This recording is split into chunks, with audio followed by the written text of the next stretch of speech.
நரம்பியல் அறுவை சிகிச்சையில் ஹியூ கேன்ஸோடைய மிகப்பெரிய சாதனைகள் என்னென்னன்றத பார்க்கலாம். சார் ஹியூ கேன்ஸ் ஆஸ்திரேலியாவை சேர்ந்த ஒரு நரம்பியல் அறுவை சிகிச்சை நிபுணர். இவர் 1896 ஜூன் 26 அன்னைக்கு ஆஸ்திரேலியாவில் இருக்கிற சவுத் ஆஸ்திரேலியாவுடைய ஸ்பென்சர் கல்ஃபில் இருக்கிற போர்ட் பீட்ரியில் பிறந்தாங்க. இவருடைய full name Hugh William Bell Cairns. இவர் 1917ஆம் ஆண்டு அந்த சவுத் ஆஸ்திரேலியாவில் இருக்கிற அடிலைடோடைய யூனிவர்சிட்டி ஆஃப் அடிலைடில் மருத்துவ படிப்பை முடித்தாங்க. அப்போ இவருக்கு சிறப்பு அறுவை சிகிச்சை பயிற்சி பெறதுக்காக ரோட்ஸ் ஸ்காலர்ஷிப் ஆனது வழங்கப்பட்டது. இதை பயன்படுத்தி இவர் இங்கிலாந்துக்கு போய் போஸ்ட் டாக்டரல் ஸ்டடீஸை பண்ணலாம். இருந்தாலும் அப்போ முதல் உலகப் போரானது நடந்து வந்தது. இதனால் இவர் ஆஸ்திரேலியன் ஆர்மி மெடிக்கல் கோர்ப் அப்படின்ற இராணுவ மருத்துவ படைப்பிரிவில் கேப்டன் அப்படின்ற ரேங்கில் ஜாயின் பண்ணி முதல் உலகப் போரில் பங்காற்றினாங்க. பின்னர் 1918ஆம் ஆண்டு இந்த முதல் உலகப் போரானது முடிவுக்கு வந்தது. போர் 1918ஆம் ஆண்டு முடிஞ்சிருந்தாலும் 1919ஆம் ஆண்டு தான் அந்த ஆஸ்திரேலியன் ஆர்மி மெடிக்கல் கோர்ப்பில் இருந்து ஹியூ கேன்ஸ் வெளியேறினாங்க. உடனடியாக இவர் அந்த ரோட் ஸ்காலர்ஷிப்பை பயன்படுத்தி இங்கிலாந்துடைய ஆக்ஸ்போர்ட்ஷரில் இருக்கிற ஆக்ஸ்போர்டோடைய யூனிவர்சிட்டி ஆஃப் ஆக்ஸ்போர்டில் போஸ்ட் டாக்டரல் ஸ்டடீஸை பண்ணாங்க. அதுக்கப்புறமா இவர் வந்து சர்ஜரின்ற அறுவை சிகிச்சையில் பயிற்சி பெற்று ஒரு சர்ஜன், அதாவது அறுவை சிகிச்சை நிபுணர் ஆனாங்க. அதுக்கப்புறமா இவருக்கு நியூரோ சர்ஜரி அப்படின்ற நரம்பியல் அறுவை சிகிச்சையில் ஆர்வம் ஏற்பட ஆரம்பிச்சிருந்தது. இதனால் 1926ஆம் ஆண்டு இவர் யுனைடெட் ஸ்டேட்ஸில் இருக்கிற மேசச்சூசட்ஸோடைய பாஸ்டனில் இருக்கிற ஹார்வர்ட் மெடிக்கல் ஸ்கூலுக்கு இவர் வந்து போனாங்க. அங்கே ஹார்வி குஷிங் அப்படின்ற ஒரு நியூரோ சர்ஜன் இருந்தாங்க. அவருக்கு கீழே இவர் வந்து நியூரோ சர்ஜரி அப்படின்ற நரம்பியல் அறுவை சிகிச்சை பயிற்சியை பெற்றாங்க. பின்னர் 1927ஆம் ஆண்டு இவர் வந்து மீண்டும் இங்கிலாந்துக்கே திரும்பினாங்க. இந்த முறை இவர் வந்து லண்டனில் இருக்கிற ராயல் லண்டன் ஹாஸ்பிட்டல் அங்கே ஒரு சர்ஜனாக 1927ஆம் ஆண்டு நியமிக்கப்பட்டாங்க. நியமிக்கப்பட்ட பிறகு இவர் எக்ஸ்க்ளூசிவாக நியூரோ சர்ஜரியில் மட்டும் ப்ராக்டிஸ் பண்ண ஆரம்பிக்கிறாங்க. அதாவது ஒரு நியூரோ சர்ஜனாக, ஒரு நரம்பியல் அறுவை சிகிச்சை நிபுணராக மட்டும் எக்ஸ்க்ளூசிவாக அந்த ராயல் லண்டன் ஹாஸ்பிட்டலில் இவர் வந்து பணியாற்ற ஆரம்பிக்கிறாங்க. இது மிகப்பெரிய ஒரு விஷயம். ஏன்னா அந்த காலத்துலலாம் ஒட்டுமொத்த யுனைடெட் கிங்டம்லேயே இந்த நியூரோ சர்ஜன்ஸ் வந்து இல்லாமல் இருந்தாங்க. அது மட்டும் இல்லாமல் இப்போ நியூரோ சர்ஜன்ஸ் அப்படின்னா மூளை, அதே மாதிரி ஸ்பைனல் கார்டு, முதுகுத்தண்டு, நரம்பு மண்டலம் இதிலெல்லாம் ஏற்படக்கூடிய பாதிப்புகளுக்கு அறுவை சிகிச்சை பண்ணுறவங்க. அப்படி இருக்கும்போது அப்படி பர்டிகுலராக நியூரோ சர்ஜன்ஸ்லாம் அங்கே இல்லை. அதனால் ஜென்ரல் சர்ஜன்ஸ் தான் வந்து நியூரோ சர்ஜிக்கல் ப்ரொசீஜர்ஸையும் பண்ணுவாங்க. புரிகிற மாதிரி சொல்லணும்னா இப்போ வயிற்றில் ஏதாவது பிரச்சனைன்னு அறுவை சிகிச்சை பண்ணுறவங்க, அதுக்கப்புறம் வந்து இதயத்தில் ஏதாவது பாதிப்பு இருக்கா அப்படின்னு சொல்லி அறுவை சிகிச்சை பண்ணுறவங்க, இந்த மாதிரி ஜென்ரல் சர்ஜன்ஸ் தான் வந்து மூளையில் கட்டி இருந்தாலோ அல்லது வேறு ஏதாவது பாதிப்பு இருந்தாலோ கூட அறுவை சிகிச்சையெல்லாம் பண்ணுவாங்க. ஆனால் ஹியூ கேன்ஸுக்கு இதில் உடன்பாடு இல்லை. ஏன்னா இந்த மாதிரி நியூரோ சர்ஜரி வந்து முழுக்க செப்பரேட்டாக வந்து படித்து அதில் வந்து பயிற்சி பெறணும். அதுக்கப்புறம் தான் வந்து மூளை அறுவை சிகிச்சையெல்லாம் பண்ணணும் அப்படின்னு சொல்லி ஹியூ கேன்ஸ் வந்து வலியுறுத்தினாங்க. ஏன்னா மற்ற உறுப்புகளை விட மூளை அப்படின்றது வந்து ரொம்ப ஒரு காம்ப்ளிகேட்டான ஒன்று. மூளை தான் வந்து உடம்புல இருக்கக்கூடிய அத்தனை உறுப்புகளும் வந்து இயங்குறதுக்கு வந்து காரணமாக இருக்குது. அப்படி இருக்கும்போது இந்த மாதிரி ஜென்ரல் சர்ஜன்ஸ் வந்து அலட்சியமாக மூளையிலலாம் அறுவை சிகிச்சை பண்ணால் ஏதாவது ஒரு சின்ன பாதிப்பு ஏற்பட்டால் கூட அந்த நபரை வந்து உயிரிழக்கிறதுக்கு வாய்ப்பு இருக்குது. அதாவது மூளை பாதிப்பினால் பாதிக்கப்பட்டிருக்கக்கூடிய நோயாளிகள் வந்து இறந்து போகிறதுக்கு வாய்ப்பு இருக்குது. அதனால் நியூரோ சர்ஜரி அப்படின்ற அந்த ஸ்பெஷாலிட்டியை தனியாக வந்து ஸ்டடி பண்ணி அதில் வந்து ப்ராக்டிஸ் பண்ணணும் அப்படின்னு சொல்லி இவர் வந்து வலியுறுத்தினாங்க. அதுக்காக தான் இவர் சொன்னது மட்டும் இல்லாமல் ஹார்வி குஷிங் கிட்ட நியூரோ சர்ஜிக்கல் அந்த ப்ரொசீஜர்ஸ் எல்லாம் கற்றுக்கிட்டு ராயல் லண்டன் ஹாஸ்பிட்டலில் ஒரு நியூரோ சர்ஜனாக பணியாற்ற ஆரம்பிக்கிறாங்க. அது மட்டும் இல்லாமல் நியூரோ சர்ஜரி மட்டும்தான் இவர் பண்ணுவேன் அப்படின்னு சொல்லி அந்த ஒரு விஷயத்தையும் வலியுறுத்தி வந்தாங்க.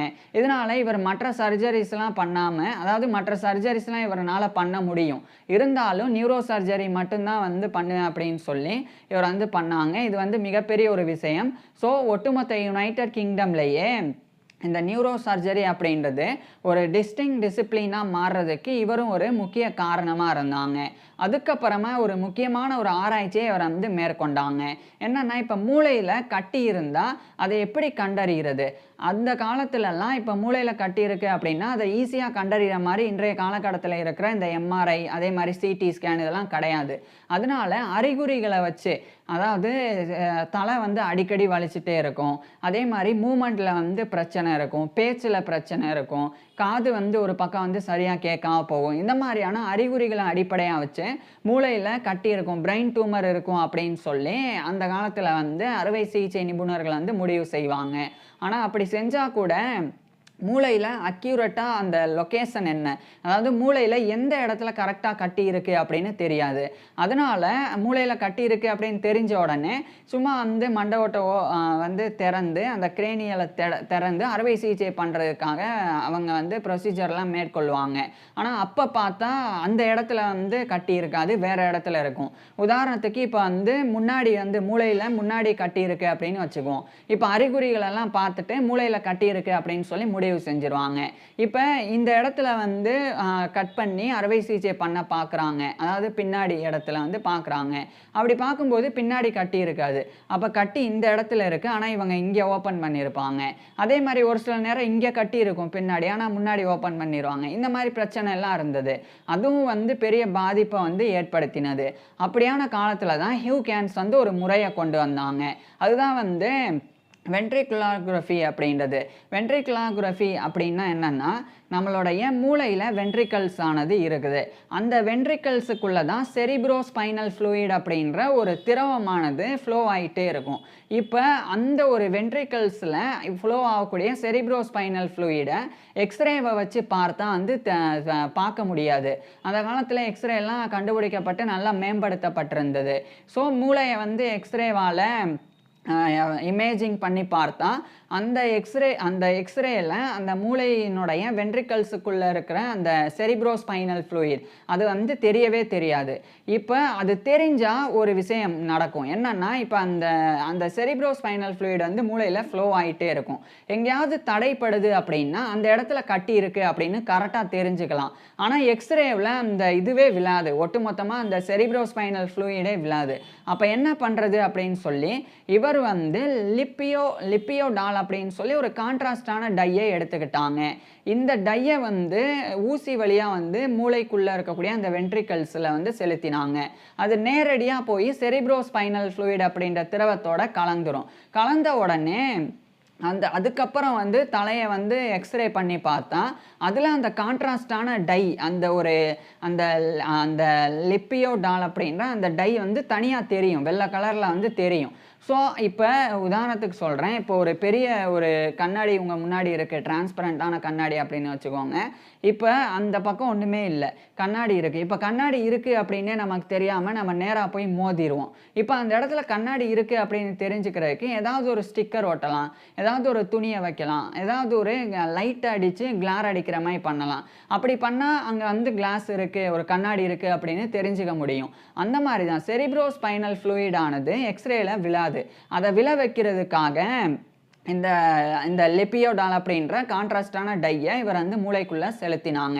இப்படி செலுத்தும் போது அதுக்கப்புறம் எக்ஸ்ரே எடுத்து பார்த்தா அந்த செரிப்ரோஸ்பைனல் ஃப்ளூயிட் வந்து நல்லா தெரியும். ஸோ அது தெரிய ஆரம்பித்த உடனே அது ரேடியோகிராஃப் மாதிரி. ஸோ அது தெரிய ஆரம்பித்த உடனே அது எங்கெங்கெல்லாம் வந்து கரெக்டாக வந்து போகுது அப்படின்னு சொல்லி பார்க்கலாம். அப்போ எங்கேயாவது தடைப்பட்டிருக்கு அப்படின்னா அந்த இடத்துல தான் கரெக்டாக கட்டி இருக்குது அப்படின்னு சொல்லி கண்டுபிடிச்சிடலாம். ஸோ எக்ஸ்ரேவை வந்து ஃபஸ்ட்டு இந்த டையை வந்து இப்போ ஒரு நபருக்கு வந்து மூளை கட்டி இருக்கிறதுக்கு உண்டான எல்லா அறிகுறிகளும் இருக்குது. இப்போ கரெக்டாக மூளையில் எந்த இடத்துல கட்டி இருக்குது அப்படின்னு தெரியல. அப்போ ஹியூ கேன்ஸ் வந்து அந்த ஒரு டையை வந்து உள்ளே செலுத்திடுவாங்க மூளைக்குள்ளே. அது செரிப்ரோஸ்பைனல் ஃப்ளூயிடோட கலந்துரும். இப்போ செரிப்ரோஸ்பைனல் ஃப்ளூயிட் வந்து ஃப்ளோ ஆகிட்டே தான் இருக்கும். இப்போ எக்ஸ்ரேவை வச்சு எல்லா பக்கமுமே எக்ஸ்ரே எடுத்துருவாங்க. எக்ஸ்ரே எடுத்ததுக்கப்புறமா எல்லா புகைப்படங்களையும் வச்சு பார்ப்பாங்க ஒன்றுக்கு ஒன்றா. ஸோ அப்படி வச்சு பார்க்கும்போது அந்த ஸ்டில்லில் தெரியும், எங்கேயாவது அடைப்பு இருந்தால் அந்த ஃப்ளூயிட் வந்து நகராமல் ஒரு இடத்துல போய் நின்று இருக்கும். ஸோ அதை அடிப்படையாக வச்சு அப்போ அந்த இடத்துல தான் வந்து கட்டியிருக்கு அப்படின்னு சொல்லி கரெக்டாக கண்டறிஞ்சிடலாம். இப்போ உதாரணத்துக்கு ஃப்ளோ ஆகக்கூடிய செரிப்ரோஸ்பைனல் ஃப்ளூயிட் இங்கே போய் குறிப்பிட்ட இடத்துல பின்னாடி இப்படி நிற்குதுன்னு வச்சுக்கோங்க, அது எக்ஸ்ரேல விழுந்திருக்கும். அப்போ இந்த இடத்துல தான் கட்டி இருக்குது அப்படின்னு கரெக்டாக தெரிஞ்சுக்கிட்டு அந்த இடத்த ஓப்பன் பண்ணி அந்த இடத்துல சர்ஜரி பண்ணிடலாம். ஸோ இந்த ஒரு முறை தான் வந்து இந்த வென்ட்ரிகுலரோகிராஃபி அப்படின்றது. இது 1930ஆம் ஆண்டு ஹியூ கேன்ஸ் வந்து அறிமுகப்படுத்தினாங்க.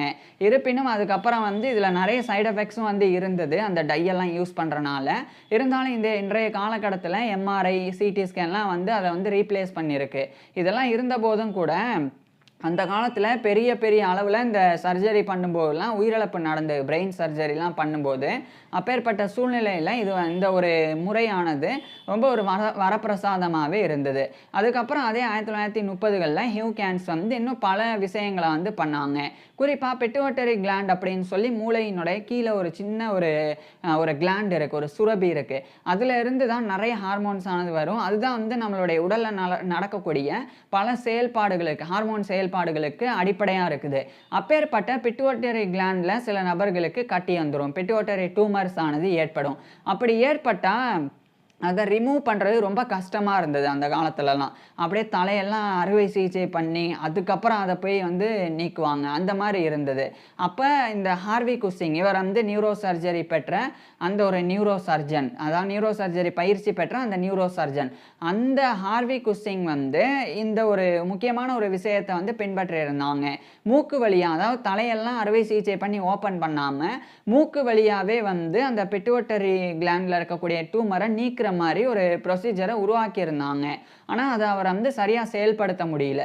ஏன்னா உள்ளே என்ன இருக்குது அப்படின்னு சொல்லி அறுவை சிகிச்சை பண்ணும்போது சரியாக தெரியல. அதேமாதிரி கரெக்டாக அறுவை சிகிச்சை பண்ணாச்சா, அந்த கட்டியை முழுசாக நீக்கியாச்சா அப்படின்றதும் அப்போ தெரியலை. ஸோ அதனால் அந்த முறை கைவிடப்பட்டது. ஆனால் அந்த 1930களில் ஹியூ கேன்ஸ் வந்து அந்த முறையை மறுபடியும் வந்து எடுத்துக்கிட்டு அந்த முறைகளில் என்னென்ன பிரச்சனை இருக்குது அப்படின்னு பார்த்தாங்க. அப்போ ஒன்று வந்து அந்த அறுவை சிகிச்சைக்கு பயன்படுத்தக்கூடிய கருவி மூக்கு வழியாக விடும்போது அது சில பாதிப்புகளை ஏற்படுத்தி வந்தது. அதை இவர் வந்து சீர்படுத்தினாங்க. அதுக்கப்புறமா ஒரு சின்ன லைட்டையும் யூஸ் பண்ணாங்க. அந்த லைட்டை பயன்படுத்தி பிட்யூட்டரி டியூமர் வந்து ஃபுல்லாக வந்து அறுவை சிகிச்சையினால் நீக்கப்பட்டுருச்சா இல்லையா அப்படின்றத பார்க்க முடியும். ஸோ அந்த மாதிரி இவர் வந்து பல்வேறு இம்ப்ரூவ்மெண்ட்ஸை அந்த சர்ஜிக்கல் அப்ரோச்சில் ஏற்படுத்தி அதை வந்து செயல்படுத்தியும் காமிச்சாங்க. ஸோ இந்த பிட்யூட்டரி டியூமர் அப்படின்றது சாதாரணம் கிடையாது. இந்த பாதிப்பு ஏற்பட்டால் குஸ்டிங் டிசீஸ் அப்படின்னு ஒரு பாதிப்பு ஏற்படும்.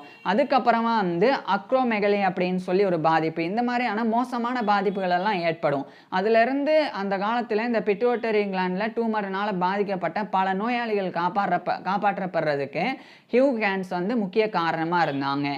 இந்த நிலையில தான் 1935 மே 19 அன்னைக்கு, 1935 மே மாதம் அப்போ வந்து தாமஸ் எட்வர்ட் லாரன்ஸ் அப்படின்ற ஒரு பிரிட்டிஷ் ஆர்மி ஆஃபீஸர் வந்து விபத்துக்குள்ளாகி இவருடைய மருத்துவமனையில் அனுமதிக்கப்பட்டாங்க.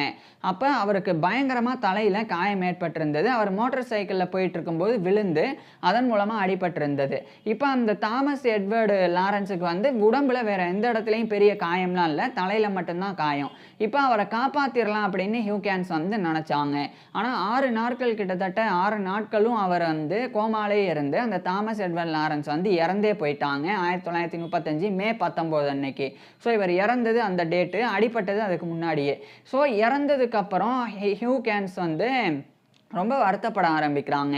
ஏன்னா அவருக்கு பெரிய மற்ற எந்த பாதிப்பும் இல்லை, கையில் காலில் உடம்புல எந்த இடத்துலையும் பெரிய பாதிப்பு இல்லை, தலையில் மட்டும்தான் அடிபட்டு இருந்தது. அதுக்கே இவர் உயிரிழந்துட்டார் அப்படின்னு சொல்லி ஹியூ கேன்ஸ் வந்து வருத்தப்பட்டாங்க. இது ஒரு பக்கம் இருக்க 1939ஆம் ஆண்டு 2ஆம் உலகப் போரானது தொடங்கியது. அப்போ பிரிட்டிஷ் ஆர்மியில் இவர் ஒரு கன்சல்டன்ட் நியூரோ சர்ஜனாக நியமிக்கப்பட்டாங்க. ஏற்கனவே 1914ஆம் ஆண்டுலேருந்து 1918 வரைக்கும் நடந்த அந்த முதல் உலகப் போரில் கடைசி கட்டத்தில் இவர் வந்து பணியாற்றினாங்க ஆஸ்திரேலியன் ஆர்மி மெடிக்கல் கோர்ப்பில். இப்போ வந்து பிரிட்டிஷ் ஆர்மியில் 1939க்கு பிறகு அந்த 2ஆம் உலகப் போரில் ஒரு கன்சல்டன்ட் நியூரோ சர்ஜனாக பணியாற்ற தொடங்கியிருந்தாங்க. அப்போ நிறைய போரில் உயிரிழப்பு நடக்கிறது ஒரு பக்கம், இன்னொரு பக்கம் வந்து மோட்டார் சைக்கிளில் போகக்கூடிய இராணுவ வீரர்கள் கீழே விழுந்து அடிபட்டு இறந்து போயிட்டே இருந்தாங்க. அதை ஹியூ கேன்ஸ் வந்து கவனிக்கிறாங்க. இப்போ அவங்க எதனால் இறந்து போகிறாங்க அப்படின்னு சொல்லி பார்த்தாங்க. அப்போ இந்த இராணுவ வீரர்கள் எல்லாம் டிஸ்பேட்ச் ரைடர் அப்படின்னு இருப்பாங்க. அப்படின்னா என்னென்னா, அந்த காலத்துலலாம் இந்த இராணுவ தகவலை, இப்போ போர்க்காலத்தில் வந்து ஒரு போர் நடந்துட்டுருக்கு, இப்போ 2ஆம் உலக போர் நடந்துட்டுருக்கு அப்படின்னா, அப்போ இங்கிலாந்து ஃப்ரான்ஸ் எல்லாம் ஒன்றா தான் இருந்தாங்க. அப்போ ஃப்ரான்ஸில் இருந்து இங்கிலாந்துக்கு வந்து ஒரு தகவலை வந்து கொண்டு போகணும். அப்படி இருக்கும்போது மோட்டார் சைக்கிளை தான் வந்து யூஸ் பண்ணுவாங்க. இராணுவ வீரர்கள் யூஸ் பண்ணி ரொம்ப வேகமாக போய் அந்த தகவலை வந்து சேர்ப்பாங்க. ஏன்னா மற்ற விதமாக வந்து அந்த காலத்தில் தகவலை அனுப்ப முடியாது. அப்படி அனுப்புனாலும் அதை வந்து எதிரி படை வந்து தெரிஞ்சுப்பாங்க. அதனால அது ரொம்ப சீக்ரெட் அப்படின்றனால டிஸ்பேட்ச் ரைடர்ஸ் வந்து மோட்டார் சைக்கிளில் போய் நேரடியாக வந்து கொடுப்பாங்க. அதுக்கு அவங்க வேகமாக போக வேண்டிய சூழ்நிலை இருக்கும். அப்படி அவங்க வேகமாக போகும்போது தான் விபத்துக்குள்ளாகி கீழே விழுந்து மண்டையில் அடிபட்டு இறந்து போயிட்டே இருந்தாங்க. இப்போ ஹியூ கேன்ஸ் வந்து இதை கவனித்த உடனே தாமஸ் எட்வர்டு லாரன்ஸ் அவருடைய ஞாபகம் இவருக்கு வருது. அவரும் தலையில் அடிபட்டு தான் இறந்து போயிருந்தாங்க. இப்போ இறக்கக்கூடிய நிறைய இராணுவ வீரர்களும் மோட்டார் சைக்கிளில் போய் தலையில் அடிபட்டு தான் இறக்குறாங்க அப்படின்னு சொல்லி இவர் கவனிக்கிறாங்க. அதே இன்னும் சில இராணுவ வீரர்களை வந்து கீழே விழுந்து அடிபடுது அவங்களுக்கு. ஆனால் அவங்க காப்பாற்றப்படுறாங்க. அவங்க ஏன் காப்பாற்றப்படுறாங்க அப்படின்னு சொல்லி ஹியூ கேன்ஸ் பார்த்தாங்க. அப்போ தான் ஒரு விஷயம் தெரிய வந்தது. அவங்கெல்லாம் வந்து கிராஸ் ஹெல்மெட்டை வந்து போட்டிருக்கிறாங்க. ஸோ ஹெல்மெட் போட்டவங்கெல்லாம் காப்பாற்றப்பட்டிருக்கிறாங்க அதிகபட்சம். அதுவே ஹெல்மெட் போடாதவங்கெல்லாம் அதிகபட்சம் இறந்து போயிருக்கிறாங்க. இதை இவர் கண்டுபிடிச்சதுக்கு அப்புறமா அப்போ ஹெல்மெட்டை வந்து போடணும். ஹெல்மெட் போட்டால் தலையில் அடிபடாது. பெரும்பாலும் மோட்டார் சைக்கிளில் போய் கீழே விழுந்தா தலையில தான் அடிபட்டா தான் இறக்குறாங்க. மற்றபடி உடம்புல எந்த பாகத்தில் அடிபட்டா கூட பெருசாக வந்து உயிரிழப்பு ஏற்படுறதில்ல. உடலில் இருக்கக்கூடிய உறுப்புகளை வேணால் இழப்பாங்களே ஒழிய உயிரை இழக்க மாட்டாங்க அப்படின்னு சொல்லி ஹியூ கேன்ஸ் வந்து புரிஞ்சுக்கிறாங்க. அதுக்கப்புறம் முழுசாக இந்த டேட்டாஸ் எல்லாம் கலெக்ட் பண்ணாங்க. யார் யாரெல்லாம் இறந்துருக்கான், யார் யாரெல்லாம் இறக்கல அப்படின்னு சொல்லி அத்தனையுமே இவர் வந்து ஃபுல்லாக பார்த்துட்டு அதுக்கப்புறம் 1941ஆம் ஆண்டு head injuries in motorcyclist the importance of the crash helmet அப்படின்ற டைட்டிலில் ஒரு ஒர்க்கை எழுதி வெளியிட்டாங்க. இது வந்து பிரிட்டிஷ் ஆர்மியில் இருக்கிற டிஸ்பேட்ச் ரைடர்ஸ் அனைவருமே கம்பல்சரி ஹெல்மெட் போடணும் அப்படின்ற சட்டம் கொண்டு வரப்படுறதுக்கு அடிப்படையாக அமைஞ்சது. அதுக்கப்புறம் இது வந்து உலகம் முழுக்க இது வந்து பெரிய அளவில் தாக்கத்தை ஏற்படுத்தினது. அதுக்கப்புறம் தான் உலக நாடுகளில் ஹெல்மெட் போடுறது கம்பல்சரி ஆக்கினாங்க. ஸோ இன்றைய காலகட்டத்தில் பைக்கில் போகும்போது ஹெல்மெட் கண்டிப்பாக போட்டுட்டு போகணும் அப்படின்னு சொல்லி இப்போ சட்டம் இருக்குது அப்படின்னா அது 1941 தான் அதுக்கு வந்து அடித்தளமிடப்பட்டது. அந்த அடித்தளத்திட்டது ஹியூ கேன்ஸ் தான். ஸோ இவர் வந்து ஆரம்பித்து வச்சாங்க. ஸோ ஹெல்மெட் போடுறது அப்படின்றது தலையை மட்டும் பாதுகாக்கிறது கிடையாது, ஒட்டுமொத்த உடம்பையே பாதுகாக்கிறதுக்கு சமம். ஏன்னா அது ஒட்டுமொத்தமாக உயிரை வந்து காப்பாற்றிடும். ஸோ அந்தளவுக்கு வந்து ஹெல்மெட் முக்கியத்துவம் வாய்ந்தது அப்படின்னு சொல்லி இவர் வந்து வலியுறுத்தி இருந்தாங்க. அதுக்கப்புறம் இரண்டாம் உலகப் போர் 1945 முடிவுக்கு வந்தது. அப்போ அதை தொடர்ந்து 1946ஆம் ஆண்டு அந்த யூனிவர்சிட்டி ஆஃப் ஆக்ஸ்ஃபோர்டோடைய நஃபீல் டிபார்ட்மெண்ட் ஆஃப் சர்ஜரி அப்படின்னு சொல்லி ஒரு புதிய துறை அப்போ உருவாக்கப்பட்டது. அப்போ இவர் தான் வந்து ஃபஸ்ட்டு நஃபீல் ப்ரொஃபஸர் ஆஃப் சர்ஜரியா, அதாவது அறுவை சிகிச்சை பேராசிரியராக நியமிக்கப்பட்டாங்க. மேலும் அந்த டிபார்ட்மெண்ட்டோடைய ஹெட்டாகவும் இவர் நியமிக்கப்பட்டாங்க. அதே 1946ஆம் ஆண்டு தான் இவருக்கு சர்பட்டமும் வழங்கப்பட்டது. அதுக்கப்புறம் தான் இவர் வந்து sir Hugh William Bell Cairns அப்படின்னு சொல்லி அந்த கௌரவத்தோட அழைக்கப்பட ஆரம்பிச்சிருந்தாங்க. இது ஒரு பக்கம் இருக்கு. இவர் வந்து பல்வேறு விஷயங்களை அந்த டிபார்ட்மெண்ட்டில் கொண்டு வந்தாங்க. குறிப்பாக இந்த நியூரோ சர்ஜரி அப்படின்ற துறை வந்து மிகப்பெரிய அளவில் வளர்ச்சி பெறதுக்கு ஹியூ கேன்ஸ் வந்து பங்காற்றினாங்க. அதனாலேயே இவருடைய அந்த டிபார்ட்மெண்ட் வந்து நியூரோ சர்ஜரியில் ஒரு லீடிங் சென்டர் ஆனது. அது மட்டும் இல்லாமல் ஹியூ கேன்ஸ் வந்து நிறைய வழிமுறைகள் ப்ரோட்டோகால்ஸ் எல்லாம் கொடுத்தாங்க. குறிப்பாக ஒரு நபர் இப்போ தலையில் அடிபட்டு வர்றாங்க அப்படின்னா உடனடியாக அவங்களுக்கு வந்து பெட்டரான ரெசசிட்டேஷன் வந்து வழங்கப்படணும் அப்படின்னு சொல்லி வலியுறுத்தினாங்க. அதாவது நல்ல முதல் உதவி வந்து வழங்கப்படணும். உதாரணத்துக்கு இப்போ தலையில் அடிபட்டு வர்றாங்கன்னா உடனடியாக அவங்களுக்கு ஆக்சிஜன் கொடுக்கறது, அதுக்கப்புறம் ரத்த இழப்பை தடுத்து நிறுத்தி ரத்தம் கொடுக்கறது, இந்த மாதிரி முதல் உதவி வந்து கொடுக்கணும். அப்ப நிரந்தரமான மூளை சேதம் ஏற்படாமல் அவங்கள காப்பாற்ற முடியும் அப்படின்னு இவர் சொன்னாங்க. அதுக்கப்புறமா நியூரோ சர்ஜிக்கல் ஸ்பெஷலிஸ்ட் வந்து இருக்கணும், அந்த மாதிரி தலையில் அடிப்பட்டவங்கள பார்த்துக்கிறதுக்கு அப்படின்னு சொன்னாங்க. அதாவது சும்மா ஜென்ரல் சர்ஜன்ஸ் போய் சிகிச்சை கொடுக்காம இந்த மாதிரி நியூரோ சர்ஜன்ஸ் போய் கரெக்டாக அவங்கள அணுகணும். அப்போ தான் அவங்களுக்கு எங்கே அடிபட்டிருக்கு என்ன அப்படின்னு சொல்லி வேகமாக அவங்களால கண்டுபிடிக்க முடியும். அதுக்கேற்ற மாதிரி சிகிச்சை கொடுத்து அவங்கள காப்பாற்றவும் முடியும் அப்படின்னு வலியுறுத்தினாங்க. அதுக்கப்புறமா மல்டி ஸ்பெஷலிஸ்ட் வந்து நோயாளிகளுக்கு அணுகணும், அதாவது நோயாளிகளுக்கு சிகிச்சை கொடுக்கணும் அப்படின்னு இவர் சொன்னாங்க. இப்போ ஒரு நபருக்கு தலையில் அடிபட்டு அவருக்கு முதல் உதவி கொடுக்கப்பட்டுருச்சு. நல்ல நரம்பியல் அறுவை சிகிச்சை நிபுணர் வந்து அந்த நபரை வந்து காப்பாற்றிட்டாங்க அப்படின்னு வச்சுக்குவோம். அதுக்கப்புறம் கொஞ்ச காலம் வந்து உடனே இப்போ அறுவை சிகிச்சைலாம் பண்ண உடனே காப்பாற்றப்பட மாட்டாங்க. கொஞ்ச காலம் அவங்களுக்கு வேறு ஏதாவது பாதிப்பு இருக்க வாய்ப்பு இருக்குது. ஸோ அதெல்லாம் பார்க்கணும். அப்போ தான் இவர் வந்து மல்டிபிள் ஸ்பெஷலிஸ்ட் வரணும் அப்படின்னு சொன்னாங்க. அப்படின்னா வெறும் நியூரோ சர்ஜன்ஸ் வந்து சர்ஜரி பண்ணதோட விட்டுடாம அதுக்கப்புறம் அவங்களுக்கு எதாவது பாதிப்பு இருக்கா அப்படின்னு தொடர்ந்து கவனிக்கணும். குறிப்பாக ஃபிசியோதெரபிஸ்ட்லாம் தேவை. ஏன்னா தலையிலலாம் அடிபட்டால் மூளையில் சில பாகங்கள் இயங்காமல் போயிருச்சுன்னா உடம்புல சில பாகங்கள் பாதிக்கப்படும். அப்போ கை காலெல்லாம் விளங்காமல் போக வாய்ப்பு இருக்குது. ஸோ அப்போ ஃபிசியோதெரபிஸ்ட் தேவை. அதே மாதிரி சைக்காட்ரிஸ்ட் தேவை. சில நபர்களுக்கு மூளையில் அடிபட்டால் மனநல பிரச்சனைகள் ஏற்படும். அப்போ அவங்களுக்கு மனநல மருத்துவர்கள் இருந்தால் நல்லாயிருக்கும். ஸோ இந்த மாதிரி இந்த ஒரு விஷயத்தையுமே அவர் வலியுறுத்தினாங்க. இப்படி எக்கச்சக்கமான விஷயங்களை வாழ்நாள் முழுக்க ஹியூ கேன்ஸ் வந்து நியூரோ சர்ஜரியில் பண்ணியிருந்தாங்க. இப்பேற்பட்ட நபர் இறுதியாக 1952 ஜூலை 18 அன்னைக்கு இவருடைய 56 வயசில் இறந்து போனாங்க. ஹியூ கேன்ஸ் இறந்து போயிருந்தாலும் நியூரோ சர்ஜரியில் இவர் பண்ண டெவலப்மெண்ட்ஸ் எல்லாமே இன்றியமையாத ஒன்றாக இருந்தது. ஸோ இப்பேற்பட்ட ஹியூ கேன்ஸ் பற்றி நீங்கள் என்ன நினைக்கிறீங்க? அதை கீழே கமெண்ட்ஸில் சொல்லுங்கள். அதே மாதிரி இவருடைய ஃபுல் லைஃப் ஹிஸ்ட்ரியை நான் ஏற்கனவே பேசியிருக்கேன். அதை பார்க்குறதுக்கு கீழே டிஸ்கிரிப்ஷனில் லிங்க் கொடுத்துருக்குறேன். கட்டாயமாக பாருங்கள். அது மட்டும் இல்லாமல் இதை பற்றி நான் பேசின அத்தனை விஷயங்களையுமே டெக்ஸ்ட்டாகவும் கீழே டிஸ்கிரிப்ஷனில் கொடுத்துருக்குறேன். வேணும்னா படிக்கலாம். தேங்க்யூ.